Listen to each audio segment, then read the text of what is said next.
बेटा शुरू कर दो फिर मैं। लिखो टॉपिक का नाम अकाउंट करंट। ये आपके सिलेबस का चैप्टर नंबर 6 का यूनिट नंबर 5 है बेटा। बट आप तो सिंपल चैप्टर का नाम लिख लीजिए अकाउंट करंट।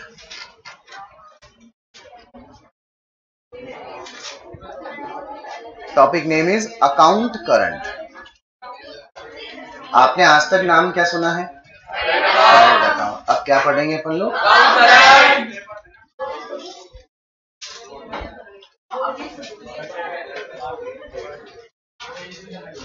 हाँ जी, name of the chapter is account current.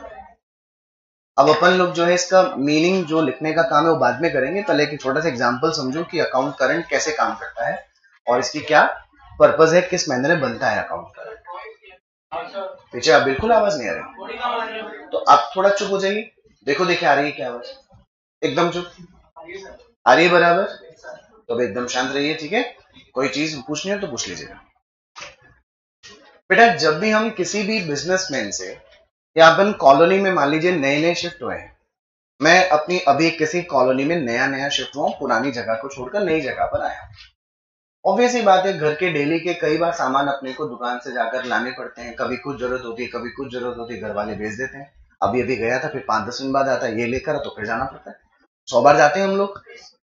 जब हम पहली दफा किसी भी शॉपकीपर के साथ कोई भी सामान खरीदते हैं तो हम एक दूसरे के लिए स्ट्रेंजर होते हैं कि नहीं होते हैं? मान लीजिए मुझे 5 रुपए का एक पार्ले जी का बिस्किट खरीदना था। शॉप पर चला गया मैंने बोला भाई साहब ये पार्ले जी का पैकेट दे दिया। उसने मुझे पैकेट दे दिया। मैंने जेब में हाथ डाला और मेरे को याद आया कि मैं तो पैसे ही लाना भूल गया। मैंने शॉपकीपर से कहा कि सर मैं पैसे लाना भूल गया हूँ, मुझे इस पार्ले जी के बिस्किट की ज्यादा जरूरत है, मैं आपको आते टाइम मेरा घर पास में अभी कभी आ जाती आपको क्या कर दूंगा, आपको पैसे दे दूंगा, प्लीज अलाउ मी। क्या मुझे अलाउ करेगा क्या? विद सिंपल रीजन, मैं उसका रेगुलर कस्टमर थोड़ी था, मैं उसके लिए एकदम स्ट्रेंजर था कि नहीं था? फटाफट बोलिए। लेकिन जब मैं उसी बिजनेसमैन के साथ, उसी वेंडर के साथ, उसी सेलर के साथ बार बार उसके शॉप पर जाऊंगा, सामान लूंगा, शॉप पर जाऊंगा, सामान लूंगा, तो एक दूसरे के बारे में नॉलेज हो जाएगा कि नहीं हो जाएगा? चेहरे याद हो जाएंगे कि नहीं हो जाएंगे कि यार ये हमारा कौन है, रेगुलर कस्टमर है। एक दिन मैंने घर के सप्ताह भर का सामान उससे खरीदने के लिए घर से लिस्ट लेकर गया। 5 किलो चीनी, 2 किलो चाय, ये फलाना ढीमका पैकेट लेकर गया और मैंने कहा जी पैक कर दो। उससे मैं बातचीत कर रहा था, उसने मेरा सामान क्या कर दिया, पैक किया।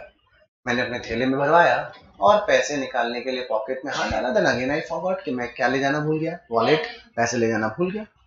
अब मैं उसे क्या कहता हूँ, अरे यार भैया ये सामान रखो, मैं पहले क्या लेके आता हूँ, पैसे, मैं पैसे ले जाना भूल गया। बताइए शॉपकीपर क्या बोलेगा? अरे यार पैसे कहीं भागे जा रहे हैं क्या, बाद में दे देना। वही आदमी 5 रुपए का आइटम मुझे क्या नहीं कर रहा था, उधार में बेचने को परमिट नहीं कर रहा था। अब यही आदमी मुझे 5,000 रुपए का माल उधार में बेचने को रेडी हो गया कि नहीं हो गया? विद सिंपल रीजन, मैं उसका क्या बन चुका हूं? बात समझ में आ गई? देन आई रियलाइज्ड कि हाँ यार इस आदमी के साथ अपन क्या कर सकते हैं, उधार में भी माल खरीद सकते हैं, क्योंकि मैं इसका क्या बन गया हूँ, रेगुलर कस्टमर। एक दिन सही मौका पाकर मैं उसके पास गया और मैं उसे ये कहा कि जैसे मान लो क्या नाम था, भूल गया बेटा, साहिल। साहिल जो है एक शॉपकीपर है और मैं इसकी कॉलोनी में रहता हूँ। मैं इसके पास गया, मैंने कहा साहिल मैं एक सैलरीड एम्प्लॉय हूँ। मैं कौन हूँ बेटे? Salaried employee. यानी कि मैं महीना भर काम करूंगा और फिर मुझे तनख्वाह महीने के एंड में एक बार मिलेगी ना। क्या हम लोग ऐसा नहीं कर सकते कि मैं या मेरे परिवार का कोई भी मेंबर, कोई भी सदस्य जब भी तुझसे माल खरीदने आए तो तू हमें उधार में माल भेज दिया कर और मेरे खाते में लिख लिया कर? सुना होगा आपने भी, खाते में लिख लिया कर, चाहे महीने के बिगनिंग में खरीदूं, चाहे मिड में खरीदूं और चाहे एंड में खरीदूं। तू अपनी बुक्स में मेरे को तूने कब कब कितना कितना माल बेचा उसका मेरे अकाउंट में डेबिट कर दिया कर। जब महीने का क्या आएगा, and I will get my salary, मैं तुझे क्या कर दूंगा, सारा का सारा हिसाब पे कर दूंगा। टेल मी यस और नो, हो सकता है ऐसा? साहिल ने बोला सर मुझे कोई दिक्कत नहीं है। इसे बताइए दिक्कत क्यों नहीं है? पहला, एक तो मैं इसका पहले से रेगुलर कस्टमर बन के जानकार हो गया कि नहीं हो गया। दूसरा, अगर ये मुझे परमिट कर देता है तो इसका एक कस्टमर 100% फिक्स हो गया कि नहीं हो गया, और इसको मेरे पर फेथ भी रहेगा क्योंकि मैं इसके साथ रेगुलर माल बेच रहा, खरीद रहा था। तो इसने मुझे क्या अलाउ कर दिया बेटे, उधार में माल बेचना अलाउ कर दिया। बात समझ में आई ना? मैं आपसे एंट्री बुलवाऊंगा, एंट्री बोलिएगा आप लोग। साहिल की बुक में किसका अकाउंट ओपन होगा? मेरा अकाउंट होगा। तो साहिल की बुक में रोहित सर का अकाउंट ओपन हो गया सर। साहिल ने जब जब रोहित सर को माल बेचा होगा तो साहिल की बुक में एंट्री क्या होगी? Rohit sir account debit to sales. चाहे 1 अप्रैल को माल बेचे, चाहे 2 अप्रैल को माल बेचे, और चाहे कभी भी माल बेचे, एंट्री तो ये कस्टमर डेबिट टू सेल, यानी Rohit sir account debit to sale करेगा। महीने भर में जो भी माल मैंने खरीदा उसका टोटल आया 40,000 रुपीज। कितना टोटल आया? 40,000। आज महीने का एंड है ना बेटा, मैं इसके पास क्या लेकर आऊंगा? पैसे लेकर आऊंगा और इसे पैसे दे दूंगा। एंट्री बोलो बेटे, cash account debit to Rohit sir. महीने भर का काम पूरा हो गया कि नहीं हो गया? And we started doing this practice for the longer period. एक दिन, नाम बोलो साहब आपका? जतिन। बेटा मैं 2-3 बार पूछूंगा, है ना, बंदा से इरिटेट मत होना। Jatin is the good friend of Sahil. Chartered accountant बना हुआ है, इसने सीए नहीं किया। अरे यार पता नहीं क्यों आगे पीछे तू याद है। एक दिन जतिन अपने जिगरी दोस्त, बचपन के दोस्त किससे मिलने आता है? साहिल। अब साहिल तो घर पे रहेगा कि ऑफिस अपने शॉप पे रहेगा? गप्पे लड़ रहे हैं साहब, आपस में बातचीत हो रही है, भूली बिसरी यादें, स्कूल की बातें याद आ रही है। सिमरन भी थी उसके अंदर एक तो बातचीत आ रही है, बात हो रही है बराबर। इन बिटवीन मैं साहिल के शॉप पर आता हूँ as a regular customer. List लेकर आया था घर का सामान, मैं इससे बात किए जा रहा हूँ, ये थोड़ी बात मुझसे कर रहा है, थोड़ी बात उससे कर रहा है, सामान पैक किए जा रहा है। आपने देखा होगा घर से जब सब निकलते हैं तो सामान के लिए बड़ा सा थैला लेके निकलते हैं। इसने वो छोटी छोटी थैलियां जो थी वो मेरे थैले में भरी। मैंने बोला ठीक है साहिल, थैंक यू सो मच, मिलते हैं कभी, और मैं आ गया। बताइए मैंने पैसे दिए होंगे क्या? क्योंकि मैं तो इसका कौन हूँ? मैं तो क्या तय कर रखा है, उधार में खरीदूंगा और महीने के एंड में पैसा दूंगा। ये सारे घटनाक्रम पे नजर किसकी पड़ी? जतिन की। बोला यार ये आदमी जोरदार है, इससे हाय हेलो करता रहा, बतियाता रहा, सामान पैक करवाया और निकल लिया। इसने तो पैसे ही नहीं दिए। क्या बोलेगा जतिन इसको? साहिल तू बेवकूफ बन गया, वो आदमी तुझे पैसे देकर नहीं गया, पकड़ उसको, वो तेरे पैसे। बोले रुक रुक, वो रोहित सर मेरे कौन है? Regular customer. सुनो क्या है? Regular customer. वो या उनके परिवार का कोई भी सदस्य आता है, मैं उन्हें उधार में माल बेच देता हूँ, महीने के एंड में वो मुझे क्या कर देते हैं? पैसे दे देते हैं। अच्छा अच्छा, अब तो बात ठीक। लेकिन दोस्त है ना उसका पक्का, इसके बारे में बहुत सोचता है वो। तो उसने एक बात कही साहिल को, यार साहिल आज डेट क्या है? तो साहिल ने कहा जतिन तू चार्टेड अकाउंटेंट है, तेरे को नहीं पता डेट क्या है आज? आज डेट क्या है? 1 अप्रैल। बोले देख ये आदमी तुझे पैसे कब देगा? कुछ कुछ तो तुमको भी समझ आने लगा होगा अभी मैं क्या बोलने वाला हूं आगे। इंटरेस्ट। साहिल तुमने रोहित सर को माल कौन सी डेट को बेचा? पक्का? ये पैसे मान ले तुमने सामान इनको कितने रुपए का बेचा है? 20,000। ये पैसे वो तुझे कब देगा? 30 अप्रैल को। सोच के देख जरा, अगर तू इसे किस में माल बेचा होता? कैश में, तो तुझे लिक्विडिटी तुरंत आ गई होती 20,000 रुपए की। साहिल तो एग्री करते क्या जतिन की बात? सही बोल रहा है ना वो? 20,000 का पैसा क्या आ गया होता? नकद। सोच तू इमीडिएटली शाम के टाइम पे जो भी तुझे कलेक्शन होता है वो तू उसे क्या कर देता है? बैंक में डिपॉजिट। तो बैंक तुझे क्या देता है? ये पैसे तुझे रोहित सर से कम मिलेंगे। देख तुझे कुछ महीने भर का इंटरेस्ट का लॉस होगा कि नहीं होगा।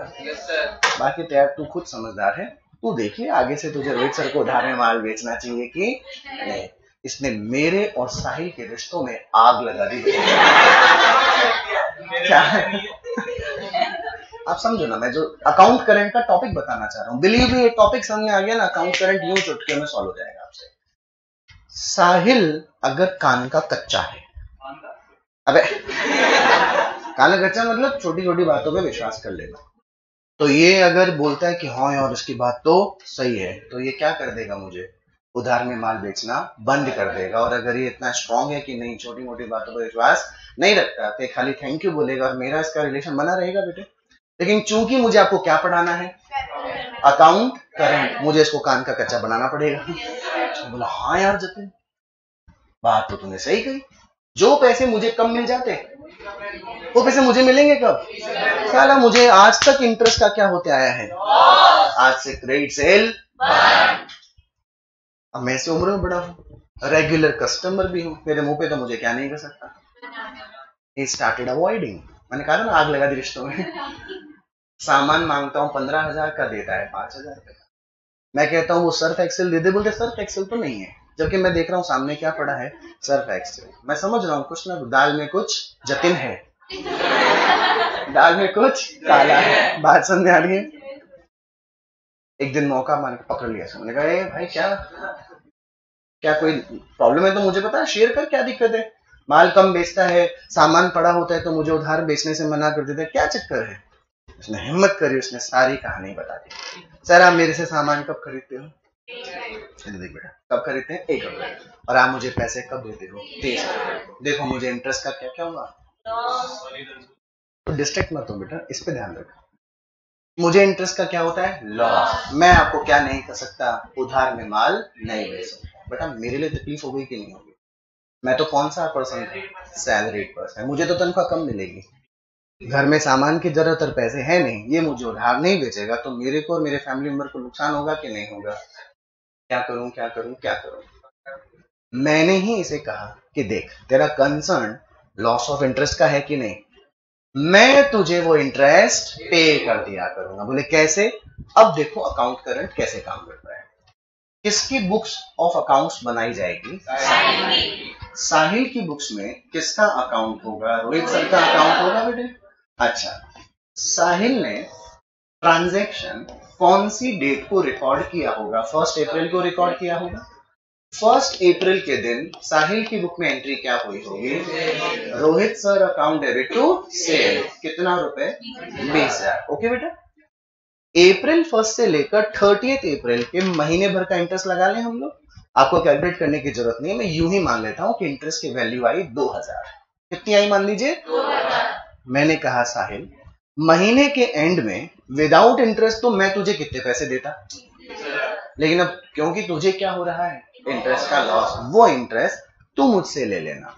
तो रोहित को ये डेबिट केवल प्रिंसिपल अमाउंट से नहीं करेगा बेटे, साथ ही साथ वो मुझे डेबिट कितनी वैल्यू से और कर देगा? कितनी वैल्यू से? 2,000। तो 20,000 तो किसकी प्राइस हो गई? Principal amount of transaction. 2,000 किसका हो गया? बात समझ में आ गई? साहिल की बुक में एक ऐसा लेजर अकाउंट बन रहा है जिसमें हर एक ट्रांजैक्शन पे क्या कैलकुलेट होगा? इंटरेस्ट। बात समझ में आई बेटा? अब ये महीने के एंड में रोहित सर से कितने पैसे डिमांड करेगा? बात समझ में आ गई? मान लीजिए मैंने इससे महीने के बीच में 15 अप्रैल को क्या किया, और घर के लिए कुछ 25,000 रुपए का सामान खरीदा। साहिल की बुक में एंट्री बोलो, Rohit sir account debit to sales, कितने का गुड्स खरीदा? 25,000। अब ये पैसा मुझे इसे इमीडिएटली देना चाहिए था ना, लेकिन मैं दूंगा कब? 15 दिन बाद दूंगा ना। मान लो 15 दिन का ब्याज कितना बनता है इसके ऊपर? 1,000। अगर इंटरेस्ट का लफड़ा नहीं होता तो साहिल मुझे अपना डेटर 25,000 से बनाया होता, और मैं महीने के एंड में इसे कितने पैसे देता? 45,000। लेकिन क्योंकि इंटरेस्ट का लफड़ा है तो मैं इसे 45 तो प्रिंसिपल का, 3,000 इंटरेस्ट का, 48,000 पे करूंगा ना बेटा। एक ऐसा लेजर अकाउंट जिसमें प्रिंसिपल अमाउंट के ट्रांजैक्शन के साथ साथ क्या इंक्लूड हो रहा है, that account is called account current. क्या बोलते हैं इसे?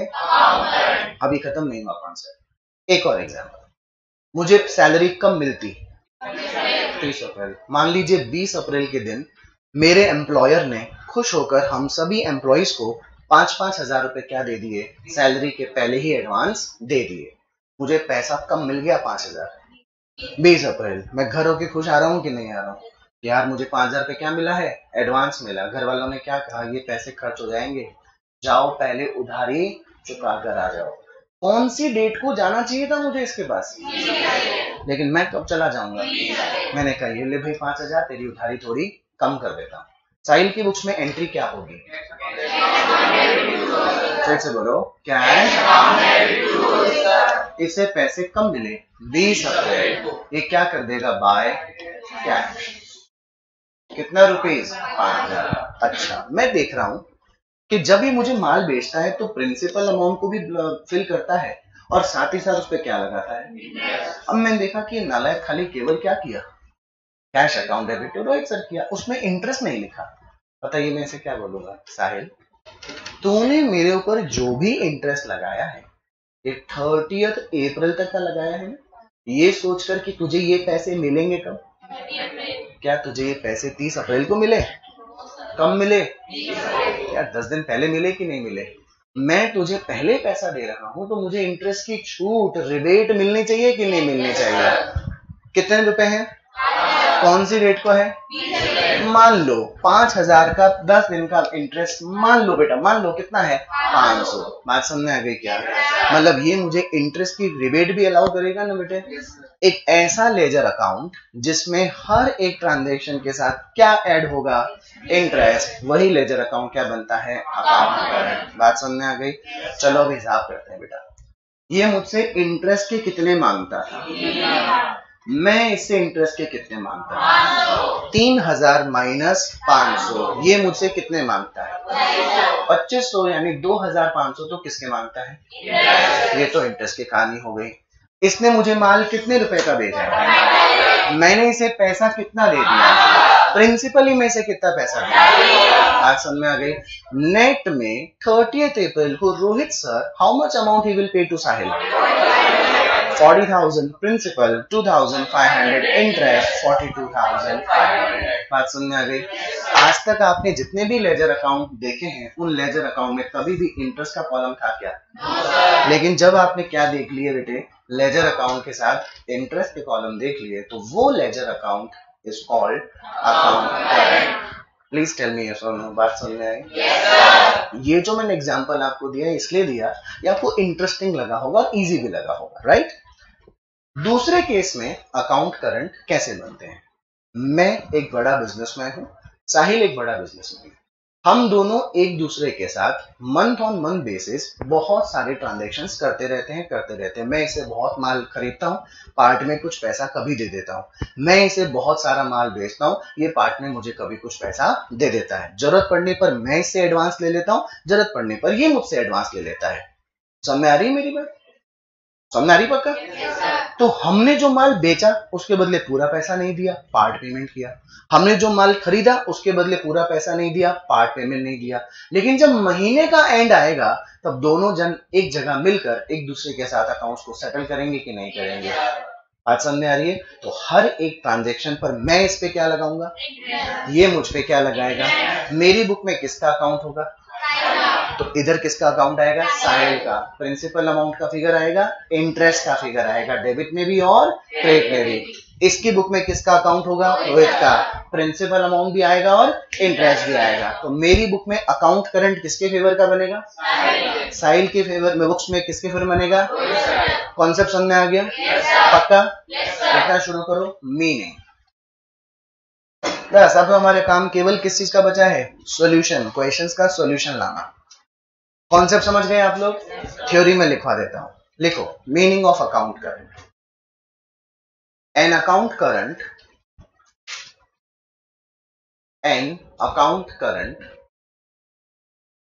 is a running statement.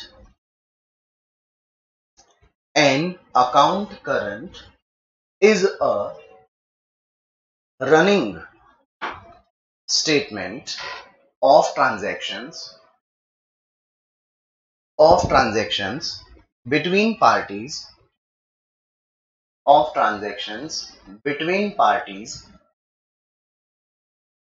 for a given period of time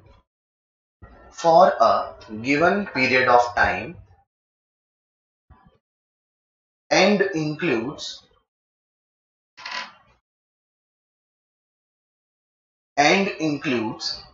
interest allowed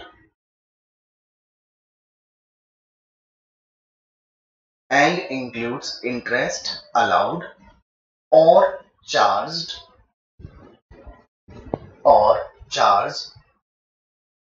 on various items. Interest allowed or charged on various items. Full stop. बेटा जब मैं ट्रांजैक्शन आपको दिखा रहा था तो ये रोहित सर को डेबिट कर रहा था और डेबिट में इंटरेस्ट भी लगा रहा था। और जब मैंने इसे पार्ट पेमेंट किया तो इसने मेरे को क्रेडिट किया, लेकिन उस पर भी क्या चार्ज किया? इंटरेस्ट। तो एक ऐसा स्टेटमेंट जो दिखता किसकी तरह है, लेकिन उसमें हर एक ट्रांजेक्शन पे किसकी कैलकुलेशन होती है? इंटरेस्ट की। तो वो स्टेटमेंट को क्या नाम देते हैं? Account current. बात समझ में आ गई? कंटिन्यूएशन में लिखिए, an account current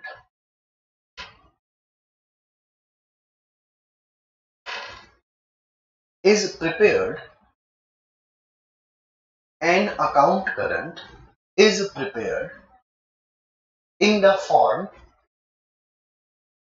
FORM form of a ledger account,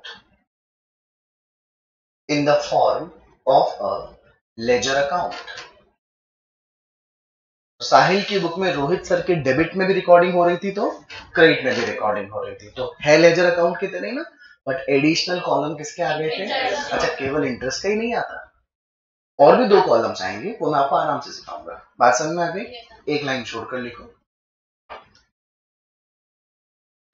following are the areas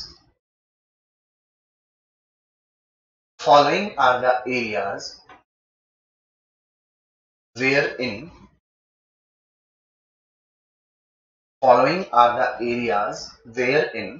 an account current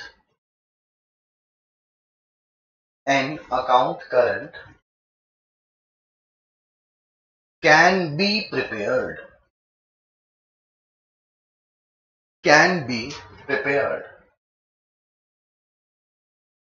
number 1 लिखिए, in case of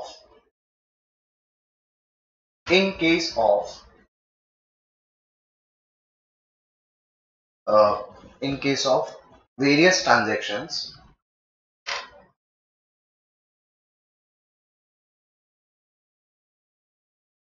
take place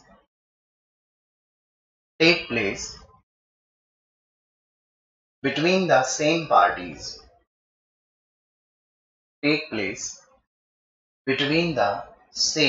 parties, मैं इससे माल खरीद रहा था, ये मुझसे माल खरीदा, तो सेम पार्टी आपस में ट्रांजैक्शन कर रही थी। नंबर 2 लिखिए, इन बिटवीन, सेकंड लिखना है ना बेटा, in between consignor, CON, in between consignor की स्पेलिंग बोल रहा हूं, CONSIGNOR,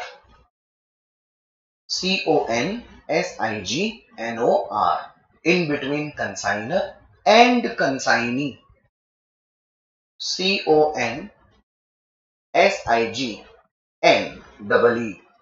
सुना है कभी?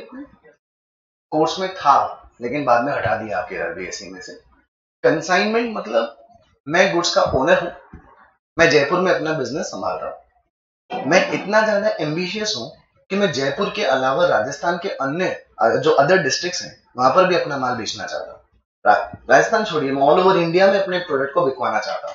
क्या मैं अपनी इंडिविजुअल कैपेसिटी में, खुद की कैपेसिटी में हिंदुस्तान के हर कोने माल बेच पाऊंगा क्या? मुझे एजेंट्स अपॉइंट करने पड़ेंगे ना, तो मैं अपना माल किसको भेजता हूं? एजेंट को। इस प्रोसेस को क्या नाम देते हैं? कंसाइनमेंट। तो भेजने वाला हो गया कंसाइनर, जिसको माल भेजा गया उसे क्या नाम देते हैं? कंसाइनमेंट। डिटेल में अभी नहीं पढ़ाऊंगा बेटे, इस चैप्टर के बाद अगला चैप्टर ही कौन सा है? कंसाइनमेंट, वहां डिस्कस करेंगे। नंबर 3 लिखिए, in between banker, BANKER, banker and his customer, in between banker and his customer। इधर देखो बेटा, बैंकर मतलब बैंक, कस्टमर मतलब उसका अकाउंट होल्डर। इलस्ट्रेशन नंबर 1 याद है BRS का? एक पासबुक दिखाई थी आपको मैंने। इलस्ट्रेशन नंबर 9 भी याद होगा BRS का, उसमें एक पासबुक थी और एक कैश बुक थी। BRS का चैप्टर याद हो तो interest allowed by bank not entered in cash book था, है ना? Interest charge by bank not entered in cash book था। कभी दिमाग लगाइए ना, हम जनवरी, फरवरी और मार्च के महीने में पैसा बैंक में जमा भी किए हैं और पैसा बैंक से निकाले भी हैं। तो जनवरी में कुछ दिन पैसा जमा रहा होगा, कुछ दिन पैसा बैंक से निकला रहा होगा। फरवरी में कुछ दिन पैसा जमा निकला, मार्च में कुछ दिन पैसा जमा, कुछ दिन पैसा निकला। 31 मार्च 3 महीने खत्म हो जाने के एंड पे बैंक हमारे अकाउंट में क्या डालता होगा? इंटरेस्ट। कभी विचार किया है वो इंटरेस्ट बैंक ने कैसे कैलकुलेट किया होगा? जितने दिन पैसा जमा रहा उस पर उसने इंटरेस्ट दिया होगा, और जितने दिन वो पैसा आपने निकाल लिया उस पर बैंक ने आपसे इंटरेस्ट चार्ज किया होगा। नेट में इंटरेस्ट देना है तो उसने इंटरेस्ट दे दिया, नेट में आपसे इंटरेस्ट वसूलना है तो उसने इंटरेस्ट आपसे चार्ज कर लिया। बात समझ में आ रही है? तो अकाउंट करंट की हेल्प से ही मैं आपको इस चैप्टर में इलस्ट्रेशन नंबर 8 और practical question number I think first कराऊंगा या सेकंड कराऊंगा, जो भी है, उसमें आपको समझाऊंगा कि किस तरीके से अकाउंट करंट की हेल्प से एक बैंक अपने कस्टमर के डिपॉजिट्स या विड्रॉवल पर इंटरेस्ट देता है या फिर इंटरेस्ट लेता है। कितनी बातें लिखी है अपन ने? 3। पहला केस कौन सा? जब दो पार्टी आपस में क्या करती हैं? फ्रीक्वेंट ट्रांजैक्शंस करती है। दूसरा, कंसाइनर और कंसाइनी के बीच में, ये समझ में आएगा कंसाइनमेंट के चैप्टर में। और तीसरा जो टॉपिक है वो अपन इसी टॉपिक में डिस्कस कर लेंगे। बात समझ में बेटा? एक लाइन छोड़कर लिखेंगे methods of preparation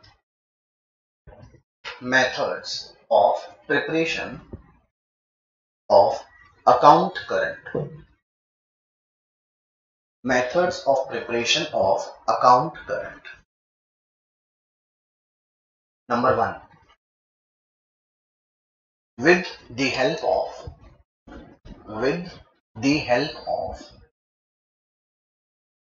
interest table. With the help of interest table. लिख लिया बेटा? With the help of interest table. Number 2, by means, MEANS, by means of product. By means of product. ठीक है बेटा? और थर्ड लिखेंगे by means, MEANS, means of products of balances. Third वाला क्या बोला? बोल के बताया जरा। by means of products of balances. तो कितने तरीके होंगे अकाउंट करंट बनाने के? पहला बोलिए आराम से। सेकंड बोलिए। तीसरा बोलिए। अच्छा, जो मैंने अभी अभी आपको बोर्ड पे जो मेरा क्वेश्चन मैंने करके दिखाया था बेटे, ये कॉलम किसका था? ये वाला भी किसका था? तो मैंने कौन से मेथड से पढ़ाया होगा आपको? With the help of interest. अगर मैं इधर इंटरेस्ट हटाकर इंटरेस्ट स्पेसिफिकली कैलकुलेट ना करके इसको प्रोडक्ट निकाल लूं, इंटरेस्ट की जगह क्या लिख दूं? प्रोडक्ट। अच्छा, 12th क्लास पढ़ी है तुमने? इंटरेस्ट ऑन ड्राइंग पढ़ा होगा। डेट ऑफ विड्रॉवल से लेकर टिल द डेट ऑफ 31 मार्च, जितने दिन तक उसने ड्राइंग रखी अपने पास उतने दिन से ड्राइंग के अमाउंट को मल्टीप्लाई कर देते हैं, प्रोडक्ट निकल आ जाता है। तो बस ये 20,000 रुपए इसने माल मुझे कब बेचा था, मैं इसे पैसे कब दूंगा, तो इसने मुझे उधारी कितने दिनों की दी है? 29 डेज की दी है। तो मैं 20,000 पे 29 डेज का इंटरेस्ट निकाल के इंटरेस्ट लिखूं तो वो तो कौन सी टेबल वाला मेथड हो गया? With the help of interest table. और अगर मैं इंडिविजुअली इंटरेस्ट नहीं निकालूं, 20,000 को किससे मल्टीप्लाई कर दूं, तो यहाँ पर जो वैल्यू आएगी उसे क्या नाम दिया जाएगा? प्रोडक्ट। क्या नाम दिया जाएगा? पहले मैं हर एक ट्रांजेक्शन का क्या निकाल लूंगा? प्रोडक्ट। इसमें से ये लेस करके बचे हुए बैलेंस पर एक ही बार क्या निकालूंगा? इंटरेस्ट। तो वो कौन सा मेथड होगा? By means of product. तीसरा मैं आपको अभी नहीं बताऊंगा, तीसरा हम करेंगे इलस्ट्रेशन नंबर 7 हो जाने के बाद। पहले बताओ यहां तक पढ़ा है, समझ में? yes, एक लाइन छोड़िए, लिखो basic features. Basic features. Number 1, account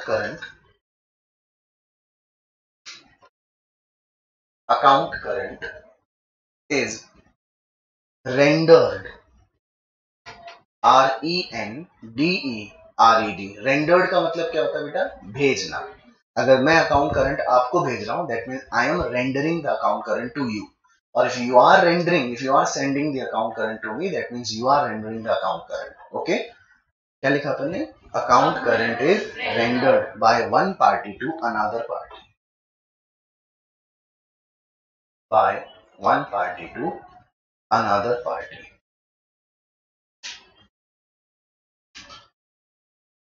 full stop करके कंटिन्यूएशन में लिखें आगे, नया पॉइंट नहीं है, इसी में लिखना है. It is written as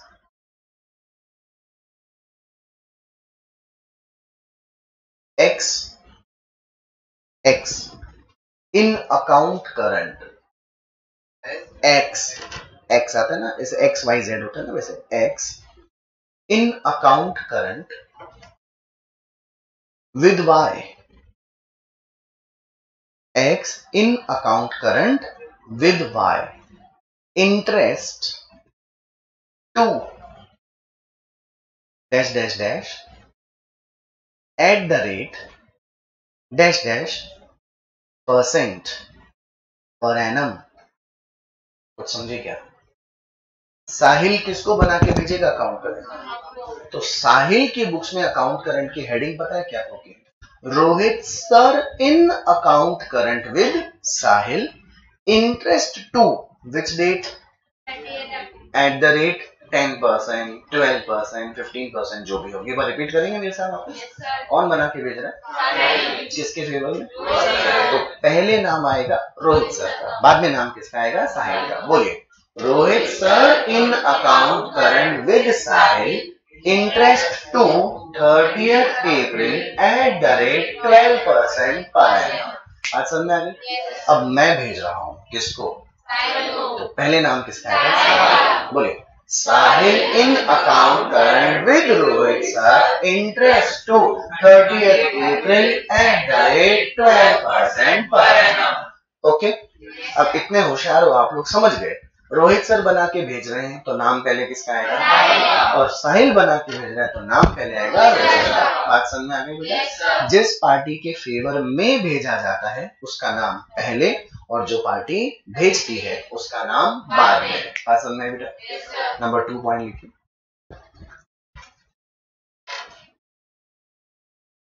if not if लिखो.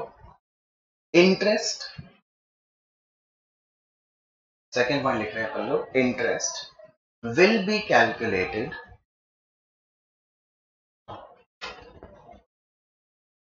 for the number of days. Interest will be calculated from the interest will be calculated for the number of days starting from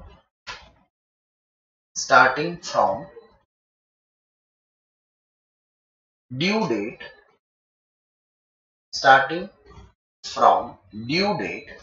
of the transaction, starting from the due date of the transaction to the date of closing the account current, to the date of closing the account current, to the date of closing the account current. ये पूरी line फिर से बोल देता हूं. Interest will be calculated for the number of days, यहां तक लिख लिया. Starting from the due date of the transaction to the date of closing the account current. लिख लिया बेटा? ये आपको नहीं समझ में आए, मैं आपको आराम समझाऊंगा. पॉइंट नंबर 3 लिखिए. If due date of a transaction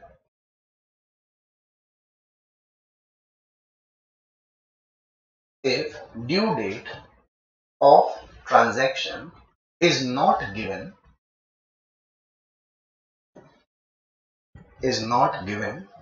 then date of transaction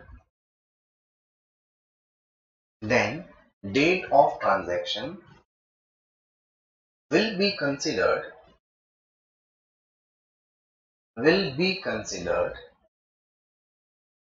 due date, will be considered due date। लिख लिया बेटे, नंबर 4 पॉइंट लिखे, थर्ड हो गया ना आप लोग का। फोर्थ लिखो, if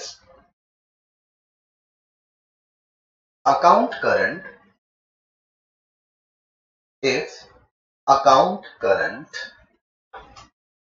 is starting with,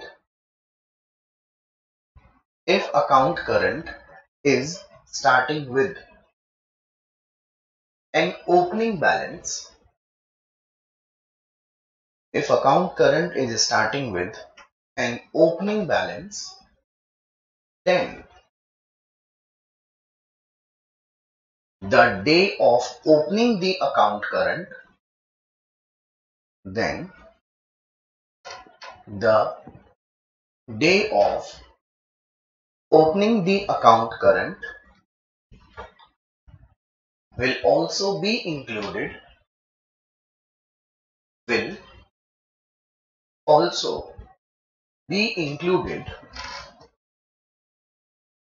in calculation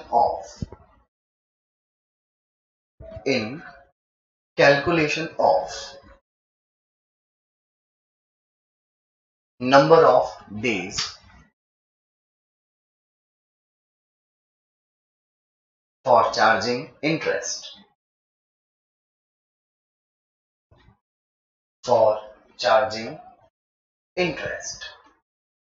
full stop. कितने फीचर लिखवाए आपको मैंने? पहला फीचर आपको समझ में आ गया होगा, जो पार्टी बनाकर भेजेगी उसका नाम बाद में आएगा बेटे, और जिसके फेवर में बना के भेजा जाएगा उसका नाम पहले आएगा। बात समझ में? सेकेंड फीचर मैंने आपको लिखवाया कि अगर किसी ट्रांजेक्शन की आपको क्या गिवन है, ड्यू डेट, तो नंबर ऑफ डेज की जो कैलकुलेशन की जाएगी ताकि उन दिन पर क्या किया जा सके, इंटरेस्ट, वो उस ट्रांजेक्शन की ड्यू डेट से लेकर जिस दिन तक का हम क्या बना रहे हैं, अकाउंट करंट, उतने दिनों का क्या लगा जाएगा, इंटरेस्ट। जैसे साहिल ने मुझे अप्रैल 1 को उधार में माल बेचा और उसने कहा सर मैं आपको 10 दिन का टाइम पीरियड अलाउ करता हूँ, एक में 10 दिन ऐड कीजिए, 11 अप्रैल मुझे इसे पैसे देने की ड्यू डेट आ गई ना बेटा, लेकिन मैं इसे पेमेंट 30 अप्रैल को अगर दूंगा तो ऑब्वियस सी बात है, इसने मुझे 11वीं अप्रैल तक तो बिना ब्याज के पहले ही पैसा देने की बात कही थी, और मैं इसे पैसे कब दे रहा हूं, तो मुझे इंटरेस्ट 1 अप्रैल से 30 अप्रैल निकालना चाहिए या 11 अप्रैल से 30 अप्रैल। मतलब अगर किसी ट्रांजेक्शन की क्या गिवन है, ड्यू डेट, तो due date of that transaction to the date of closing the account current, the days will be calculated. बात समझ में? ये क्वेश्चन मैं आपको सिखाऊंगा कैसे होता है। साहिल ने मुझे 15 अप्रैल को माल बेचा है और मुझे साहिल ने कोई भी ड्यू डेट अब की बार अलाउ नहीं करी, इसने कहा 15 अप्रैल को मैंने माल दिया है, अब आप ये पैसे मुझे कब देंगे, 30 अप्रैल को, मैं आपको कोई ड्यू डेट अलाउ नहीं करता हूं। तो मुझे बिना ब्याज के पैसा देना होता तो 15 अप्रैल को नकद खरीदना होता ना मुझे माल, लेकिन मैं इसे माल 15 अप्रैल को उधार में खरीदा हूं और मुझे पैसे देने कब होंगे, तो 15 अप्रैल को ही क्या मान ली जाएगी, ड्यू डेट। तो अब इंटरेस्ट की कैलकुलेशन, डेज की जो कैलकुलेशन करूंगा वो 15 अप्रैल से 30 अप्रैल करूंगा। दो बातें समझाई, अगर किसी ट्रांजैक्शन की डेट के अलावा आपको क्या गिवन होगी, तो नंबर ऑफ डेज की कैलकुलेशन कहां से होगी, से लेकर जिस दिन तक का क्या बनाएंगे, अकाउंट करंट, वहां तक होगी। बात समझ में आ गई? लेकिन अगर किसी ट्रांजैक्शन की क्या नहीं होगी, तो डेट ऑफ ट्रांजैक्शन से लेकर जहां तक बनाया जा रहा है अकाउंट करंट, वहां तक के नंबर ऑफ डेज निकाले जाएंगे और उसके ऊपर क्या बनाया जाएगा, इंटरेस्ट, यानी कि डेट ऑफ ट्रांजैक्शन को ही क्या मान लेंगे, ड्यू डेट मान लेंगे। बात समझ में? yes, अगर किसी क्वेश्चन में अकाउंट करंट की बिगिनिंग किसके साथ हो रही है, ओपनिंग बैलेंस, यानी कि टू बैलेंस बीडी आ रहा हो या फिर बाय बैलेंस बीडी आ रहा है। देखो क्या यहाँ पर कहीं बाय बैलेंस बीडी आ रहा है, क्या यहाँ कहीं टू बैलेंस बीडी आ रहा है?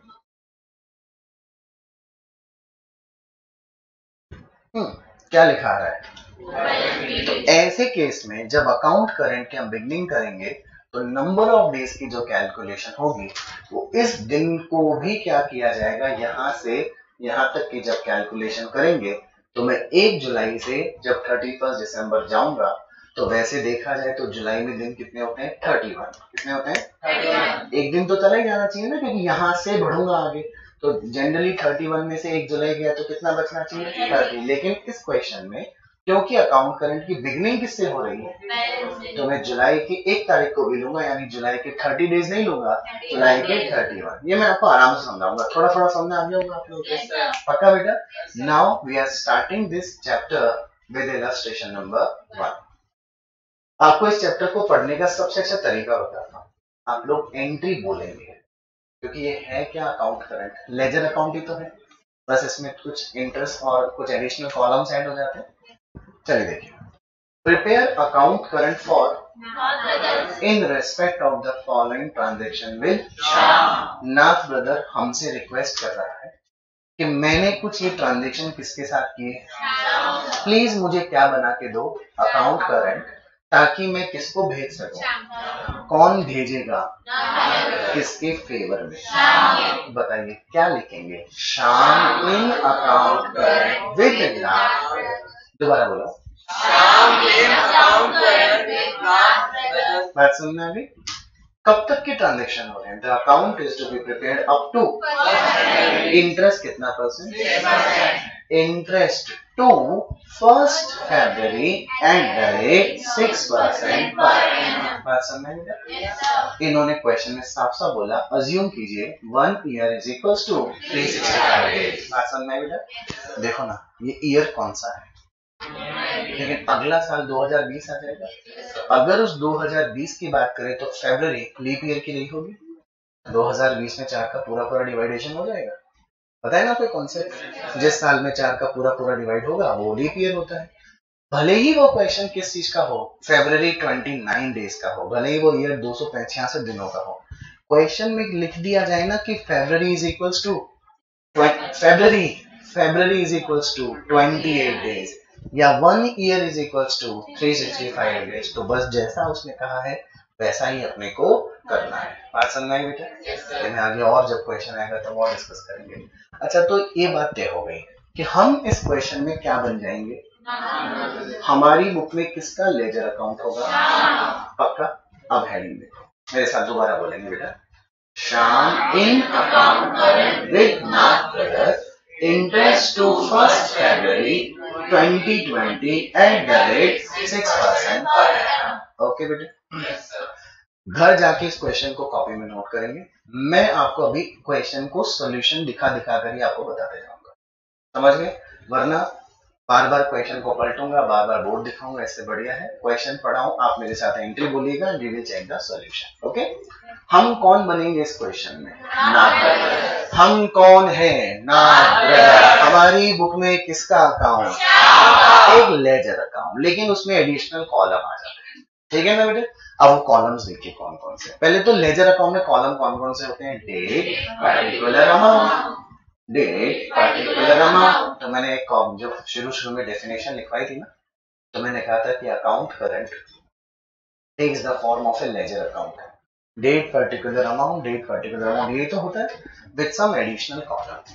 डेट पर्टिकुलर के बाद में पहला कॉलम, फिर उसके बाद फिर ड्यू डेट से लेकर 1 February तक कितने नंबर ऑफ डेज का गैप है वो डेज का कॉलम, फिर उस अमाउंट पे उतने दिनों का इस पर्सन की रेट से निकला हुआ इंटरेस्ट। कितने कॉलम हुए डेबिट साइड में, 1 2 3 4 5 6। सेम कॉलम किधर होंगे, मेरी तरफ देख के बोलिए, देखिए मेरी तरफ। Date, particular, amount, days, interest. याद हो गया ना। सबसे भारी समस्या होती है एग्जाम में क्वेश्चन आया, फॉर्मेट याद नहीं, क्वेश्चन सॉल्व कर सकते हैं बट ये ध्यान नहीं आ रहा कॉलम एक कौन सा था, एक कौन सा नहीं था। एक बार धीरे धीरे वापस बोलेंगे, सिर्फ मेरी तरफ देखिए पूरी ईमानदारी के साथ। Due date, amount, days, interest. अच्छा, जब कॉलम में कौन सा आ गया, तो ये with the help of interest table है ना। इसी क्वेश्चन में अगर मैं इंटरेस्ट कॉलम को गायब करके कौन सा कॉलम ले आया, वही क्वेश्चन आ गया श्याम नाथ ब्रदर। इंटरेस्ट को गायब किया, कौन सा आ गया, प्रोडक्ट, तो ये आ गया by means of product. Illustration number 7 तक अपन लोग इंटरेस्ट और बाय मीन्स ऑफ प्रोडक्ट से क्वेश्चन करेंगे। 8th इलस्ट्रेशन आ जाएगा तो by means of product of balances आ जाएगा। ओके, करें शुरू बेटा। चलो, तो हम यहाँ पे बन गए हैं नॉट ब्रदर। हम लोग शाम के साथ पहला ट्रांजैक्शन कौन सी डेट को कर रहे हैं? तो ये जो अकाउंट करंट की बिगनिंग हो रही है ये किसी ट्रांजैक्शन के साथ हो रही है कि ओपनिंग बैलेंस के? हाँ जी, हम हैं नॉट ब्रदर। हमने माल किसको बेचा?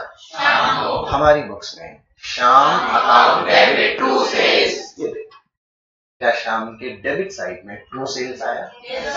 कौन सी डेट का ट्रांजैक्शन है? सितंबर 16। ये देखो बेटे, सितंबर 16 में आ गया। क्या इस ट्रांजैक्शन के आगे कोई ड्यू डेट लिखी हुई है? 200 रुपए लिखा हुआ है। सबसे पहला कॉलम क्या था अमाउंट के पहले? Due date. जो क्वेश्चन में लिखा था वो लिख दिया मैंने फर्स्ट, अमाउंट लिख दिया 200। ना, 1 अक्टूबर से मुझे कहाँ जाना है? इस चैप्टर की एक और जो आसान बात भी है और जो मोस्ट टिपिकल बात भी है, एक बार भी इंटरेस्ट डेज की कैलकुलेशन करते टाइम पे गलती हो गई ना बेटे, ये पूरे क्वेश्चन का जो फाइनल आंसर आएगा वो डिफर हो जाएगा कि नहीं हो जाएगा? क्योंकि यहाँ पर अगर डेज 123 के बजाय 124 आ जाए गलती से, 122 आ जाए गलती से, तो इंटरेस्ट का वैल्यू डिफर हो जाएगा। और एक भी इंटरेस्ट का वैल्यू डिफर हुआ, फाइनल आंसर में गड़बड़ी हो जाएगी। Kindly concentrate. कैसे लाए हो आप लोग? निकालो।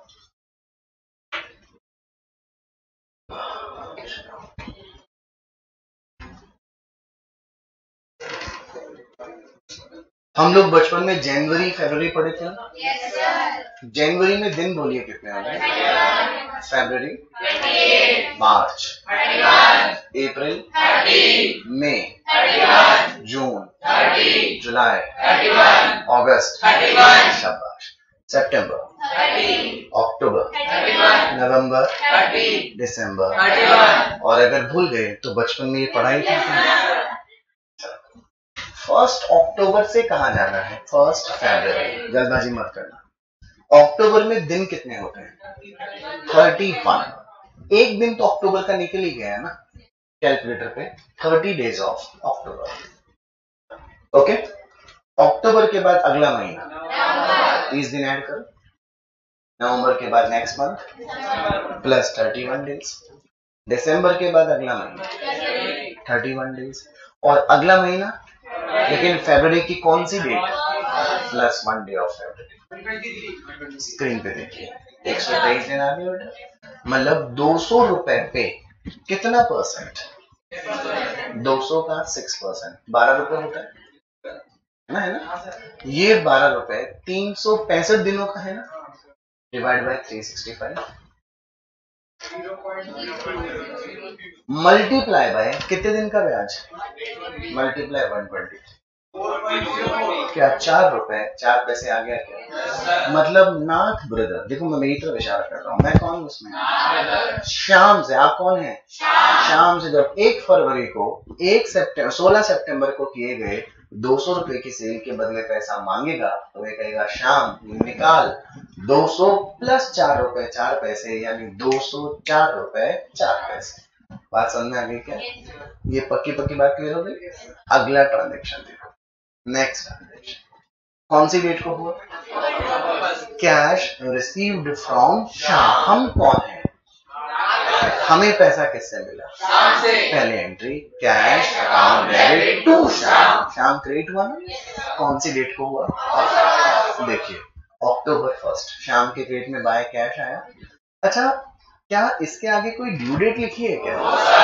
जो आपको थ्योरी में नोट लिखवाया मैंने, 3rd नंबर नोट, कि अगर किसी ट्रांजैक्शन की क्या नहीं होगी तो हम लोग उस डेट ऑफ ट्रांजैक्शन को ही ड्यू डेट मान लेंगे। अक्टूबर 1 से कहाँ जाना है? अभी 123 दिन निकाले थे आपने। 90 मल्टीप्लाई बाय 6%, क्या 5 रुपये 40 पैसा आया? ये तो 365 दिनों का है। Divide by 365 multiply by 123 days. 1.81 के आगे क्या है? अप्रोक्सीमेटली 1.82 आ गया। Can I believe? क्या आपको समझ में लगा? नेक्स्ट, अब जल्दी कर लेंगे, अब आराम से करने की जरूरत नहीं है। हाँ जी, 21 अक्टूबर को गुड्स परचेज्ड फ्रॉम श्याम, हमने माल खरीदा, purchase account debit to Shyam, कौन सी डेट को? 21 अक्टूबर। बाय परचेज, आगे 21 अक्टूबर। इस ट्रांजेक्शन की वैल्यू कितनी है और ड्यू डेट कौन सी? अमाउंट देखो कितनी आ गई, 500। ड्यू डेट कौन सी आ गई? दिसंबर कितने दिनों का होता है? 1 दिसंबर तो निकल गया। दिसंबर के, जनवरी के 31, एक दिन फरवरी, 30, 31, 1, 62 डेज, 62 कैलसी पे 500 का 6%, 30 रुपए होता है। 30 होता है ना? कितने दिनों का है ये? डिवाइड बाय 365 मल्टीप्लाई बाय 62, जो भी आप बोले उसका अप्रोक्सीमेट फिगर 5.10 हो गया। अब मैं नहीं बोलूंगा, अब तुम बोलोगे, ठीक है? मैं सिर्फ इशारे करूंगा, मुझे बताना।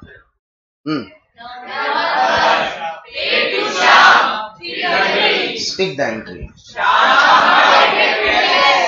शाम के डेबिट में नवंबर 1 को 2 कैश, अमाउंट कितना? क्या इसकी कोई ड्यू डेट थी? डेट ऑफ ट्रांजेक्शन ही नवंबर 1 से नवंबर कितने दिन का? एक हटा दो, 29 days of November, 31 days of December, 31 days of January, 1 day of फरवरी। बात समझ में आई? आगे नेक्स्ट ट्रांजेक्शन, दिसंबर 1 को शाम अकाउंट डेबिट टू कैश, कितना रुपए? 330। शाम अकाउंट डेबिट टू कैश, दिसंबर 1, 1 दिसंबर से 1 फरवरी, 31 डे होते हैं दिसंबर में। एक हटा दो बेटा, कितना बचा? बात समझ में आ गई? 30 days of, 31 day of, 1 day of. बात समझ में आ गई? और पढ़ने की जरूरत नहीं है मेरे को, पक्का समझ गए ना? अब आ जाओ आखिरी वाले टॉपिक में, लास्ट, एकदम लास्ट ट्रांजेक्शन कौन सी डेट को? Good sold to Shyam, Shyam account debit to sales, इसकी ड्यू डेट कौन सी? वैल्यू कितनी है? शाम के डेबिट में टू सेल्स, ट्रांजेक्शन की डेट 9 जनवरी, ड्यू डेट 1 फरवरी, 1 फरवरी टू 1 फरवरी 0 डेज होते हैं। डेज कॉलम देखो ब्लैंक छोड़ा हुआ है ना, अब मुझे इंटरेस्ट निकालने की कोई जरूरत नहीं है। ऑल क्लियर बेटा? नाउ फटाफट आंसर देना। ये किसकी बुक्स है? उसकी बुक में किसका अकाउंट है? शाम के डेबिट में आपने प्रिंसिपल अमाउंट से डेटर बनाया होगा और इंटरेस्ट के अमाउंट से डेटर बनाया होगा। आपने अपनी बुक्स में शाम को प्रिंसिपल अमाउंट से क्रेडिटर बनाया होगा और इंटरेस्ट के अमाउंट से क्रेडिटर बनाया होगा।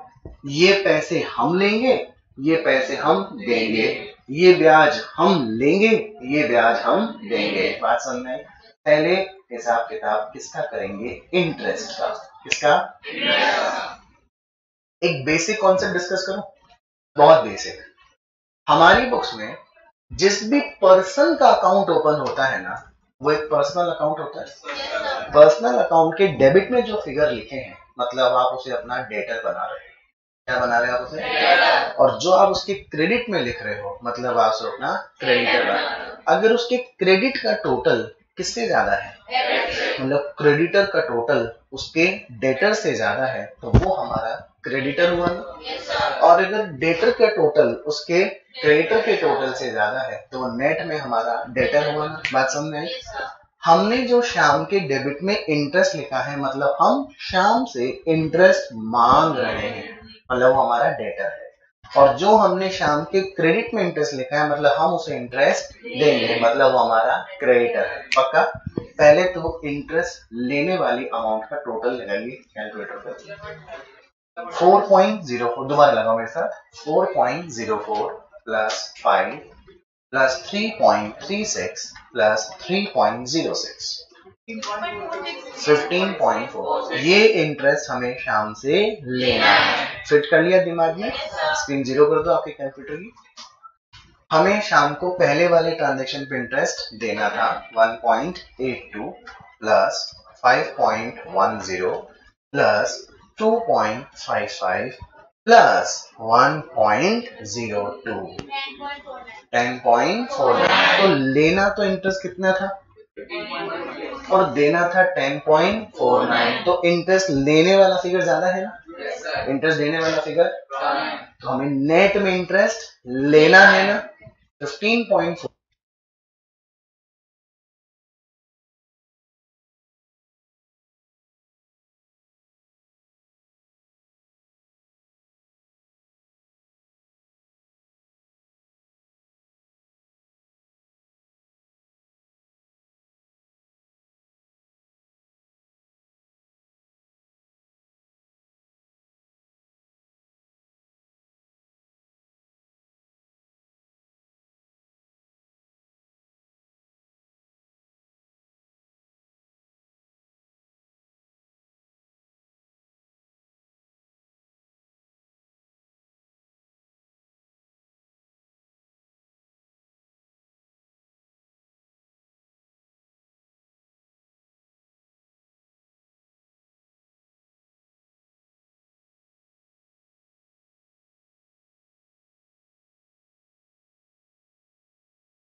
रुको रुको एक सेकंड। ये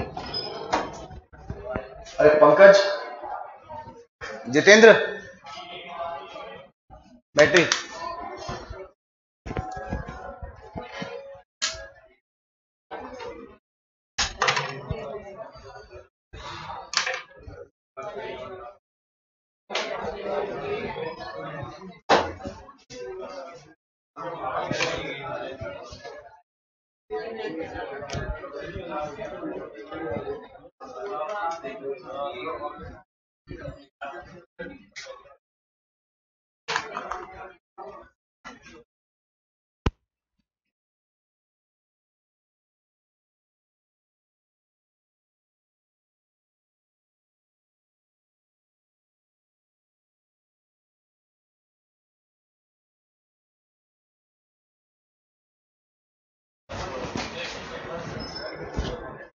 हाँ जी, कहाँ पे थे अपन लोग? प्रिंसिपल अमाउंट वाले में। तो मैं क्या बोल रहा था? हाँ जी, आपको 1480 रुपए तो लेने थे प्रिंसिपल अमाउंट के और 1290 देने थे आपको प्रिंसिपल अमाउंट के। तो नेट में आप प्रिंसिपल अमाउंट का 190 ले रहे थे प्लस 4.97 इंटरेस्ट का।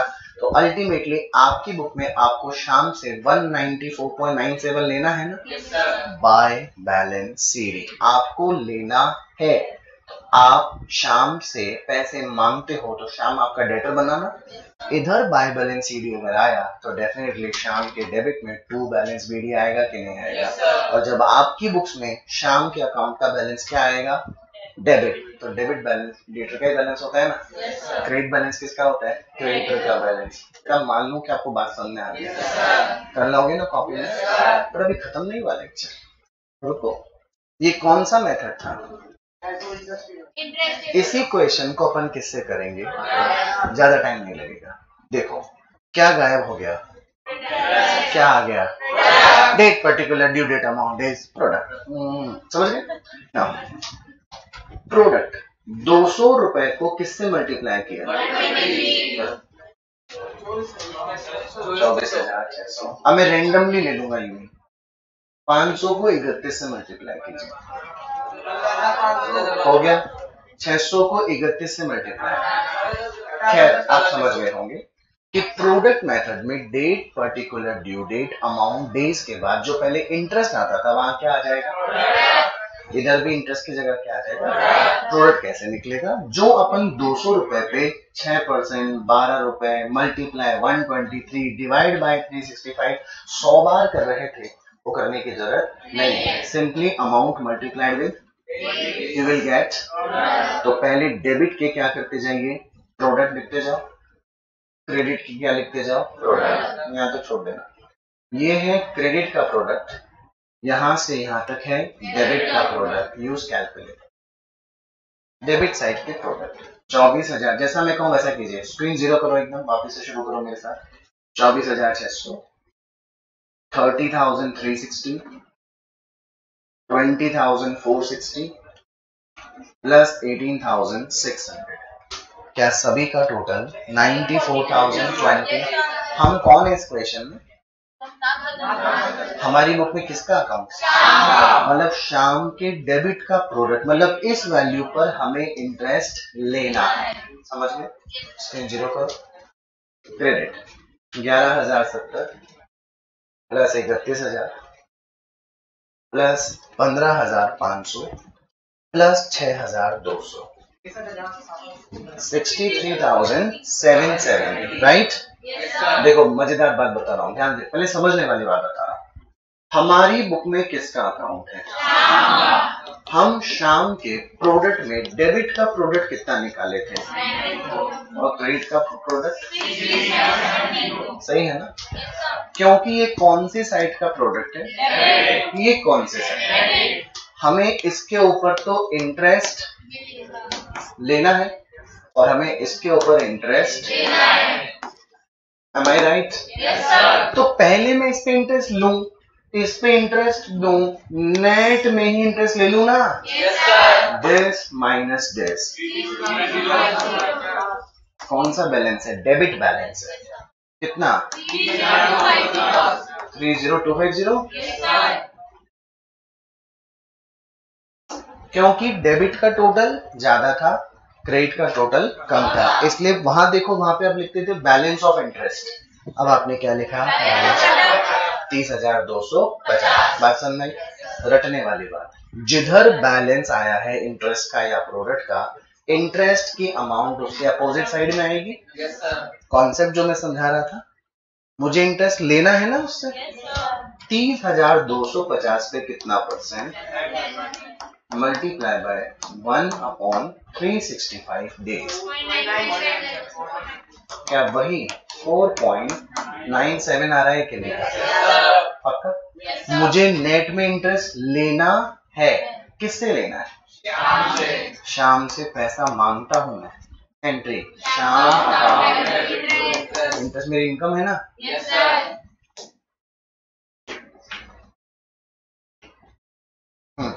शाम के डेबिट में टू इंटरेस्ट 30,250 का 6%, एक दिन का ब्याज 4.97, प्रिंसिपल फिगर का टोटल वही 1480 प्लस 4.97, प्रिंसिपल अमाउंट का फिगर लेस किया, बैलेंस सीडी क्या 194.97 आया कि नहीं? और अब तुमको ज्यादा अच्छा मेथड कौन सा लगा? अगर एग्जाम में कुछ भी स्पेसिफाइड नहीं हुआ तो कौन सा काम मिल रहा है? बात समझ में आ गई है बेटा? नया टॉपिक नहीं पढ़ा रहा, छोटा सा यूं ही जनरल नॉलेज डिस्कस कर रहा हूँ। जनरल नॉलेज मतलब इतिहास की नहीं, ऐसी की। एक चीज आपने नहीं पूछी, शायद मुझसे पूछना चाहिए था आपको। बताइए क्या पूछना चाहिए था? दिमाग लगाओ। हाँ, correct. Why we multiplied with 1 and again divided by 365? 12th में भी तो पढ़े थे आप लोग, है ना? प्रोडक्ट मेथड से total of product multiply by rate multiply 1 upon या तो 12 होता था या 365। Will you please give me the answer? Why multiplied with 1 upon and divide by 12? हाँ जी, डे से कर दिया, फिर ठीक है आगे, इसलिए एक दिन का निकाला। Okay, well try, this is the correct answer, but मजा नहीं आया। ये हम सबको पता था, है ना? क्या यही आपका आंसर है? कुछ और है? बॉयज क्वेश्चन समझना है? मैं क्या क्वेश्चन क्या पूछा? ये मैंने मल्टीप्लाई बाय, अच्छा यहां तक समझ में आ गया होगा, यहां तक समझ में आ गया होगा। My question is multiply 1 upon 365 क्यों किया?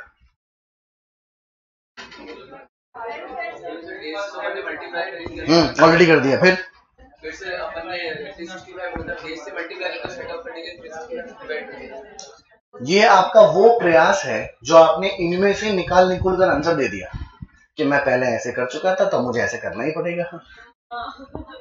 That's not the logic. Can I give the logic? Yes, sir. Okay. Sahil bank में 1 लाख रुपए लेके गया। कितने रुपए लेके गया? HDFC बैंक में उसने 3 महीने पैसे बैंक में जमा किए, बैंक उसे 12% का इंटरेस्ट दिया होगा। 1 लाख जमा कराए साहिल ने, 12% की रेट से 3 महीने जमा कराए, कितने? हाँ? ऐसा कौन सा बैंक है जो लाख रुपए दे और 3 महीने जमा करा सकते हैं? तो डिवाइड बाय 12 करना भूल गया बेटा। अच्छा, तो मैं स्क्रीन पे लिख देता हूँ, हो सकता है कैलकुलेटर आज मूड में नहीं हो आपका। 1 लाख का कितना परसेंट? 12%। कितने मंथ्स का? हाँ जी, साहिल को कितना इंटरेस्ट मिला? फिर आता है जतिन, जतिन लाता है 3 लाख रुपए उसी बैंक में, लेकिन पता है कितने महीने जमा करता है? 1 महीने। सेम आया इंटरेस्ट? अरे यार, फिर जतिन ने क्या खास किया? इसे भी कितना इंटरेस्ट मिला, लेकिन इसने जमा कितने किए? इसे भी इंटरेस्ट कितना मिला, लेकिन इसने जमा कितने किए? क्या खास बात है? टाइम डिफरेंस आ गया ना। मेरे पास 100 रुपए के 5 नोट, कितने नोट मेरे पास? किसके? 100 रुपए। पक्का? तुम्हारे पास 500 का 1 नोट, ठीक है? हम दोनों में से पैसे किसके पास ज्यादा है? अबे मेरे पास 1 2 3 4 5 नोट है मेरे पास। करेक्ट, मेरे पास 100 रुपए का 5 नोट है। कैन आई से the value of 5 note of ₹100 is equivalent to the 1 note of ₹500? बात समझ में? 3,000 रुपए की इनकम को कमाने के लिए साहिल को बैंक में कितने रुपए की ताकत लगानी पड़ी? लेकिन वही पैसा कमाने के लिए जतिन को 3 लाख रुपए की ताकत केवल कितने महीने? बात समझ में आ गई? मैं 100 के 5 नोट देने पड़ेंगे किसी को पेमेंट करने के लिए, तो मैं वही पेमेंट एक ही बार जेब से पैसा निकाला और पेमेंट कर दिया, मतलब 100 के 5 नोट की ताकत 500 के 1 नोट के बराबर हुई ना। नाउ प्रोडक्ट, इधर नहीं, क्वेश्चन में देखो, एक बार कैलकुलेटर काम में लीजिए प्लीज। 200 रुपए पे 6% का ब्याज निकालिए, 12 आ गया, multiply by 123 days, divide by 365 कीजिए। वो तो पहले भी आ रहा था। ओके, जीरो आ गया 4.04। नाउ स्क्रीन जीरो करो। 24,600 मल्टीप्लाई बाय 6% डिवाइड बाय 365 वही आ गया। मतलब कि 200 रुपए पर 123 दिन का ब्याज निकालूं कितनी परसेंट से, या 24,600 पे 6% से एक दिन का ब्याज निकालूं, दोनों की वैल्यू सेम होगी कि नहीं होगी। 100 के 5 नोट दूं या 500 का एक नोट दूं, एक ही बात होगी ना। ये 1 लाख रुपए बैंक में 3 महीने जमा करे या 3 लाख रुपए 1 महीने जमा करे, दोनों का इफेक्ट एक जैसा होगा कि नहीं होगा। इसने मुझे 100 के 5 नोट दिए हैं, इसने 500 का एक नोट दिया है। बताओ दोनों में से ज्यादा पैसे किसने दिए हैं? अरे इसने दिए हैं। मुझे नाराज होना चाहिए दिन से, और पैसे दे मेरे को। तो इसने तो एक ही नोट दिया, 4 नोट और दे। क्या बोलोगे आप मुझे? दोनों ने बराबर दिया है ना। बस फर्क इतना सा है कि इसने 5 नोट निकालने पड़े और इसने एक ही नोट निकाला, वे सेटलमेंट कर दिया। प्रोडक्ट का मतलब समझ में आ गया। Either you calculate separate interest for 123 days or collectively interest on 24,600 just for a single day, it will be the same interest. Am I clear बच्चा लोग? 12th क्लास में आप इसलिए ऐसा करते थे। 1 डिवाइड बाय 12। जनवरी से दिसंबर का इंटरेस्ट निकालूं तो 12 महीने का निकलेगा, फरवरी का निकालूं तो 11 महीने का निकलेगा। अलग अलग निकालता था तो 12 मंथ्स का, 11 मंथ्स का, 9 मंथ्स का करता था। मैंने सभी का प्रोडक्ट निकाला और केवल एक महीने से मल्टीप्लाई कर दिया। सिंगल इंटरेस्ट आ गया कि नहीं आ गया? होपफुली आपको बात समझ में आ गई। होमवर्क नोट कर लीजिए। इलस्ट्रेशन नंबर 1, दिस आपको इंटरेस्ट टेबल से भी कॉपी में करना है और प्रोडक्ट मेथड से भी करना है। मैंने आज तक आपकी कॉपी चेक नहीं करी ना, कल चेक करूंगा कि आप ये क्वेश्चन कॉपी में करके लाए हो कि नहीं। क्योंकि बेटा बस 2 मिनट और झेल लो मुझे, फिर जा रहा हूं मैं, सिर्फ 2 मिनट और। इसलिए बोल रहा हूं कल मैं कॉपी में चेक इसलिए करूंगा, बच्चे तो हो नहीं कि कॉपी में चेक करने जाओ। पूरी ईमानदारी से करना। बोर्ड पर देखने में अलग आनंद है और कॉपी में करने में उसका अलग इम्पैक्ट है, ध्यान रखिएगा। आप करने बैठेंगे तो आपको याद भी होगा, सामने भी आएगा और प्रैक्टिस भी होगी। ओके, चलिए मिलते हैं। सामने आ गया सबको? नहीं बस यही ये चिंता में आ गया।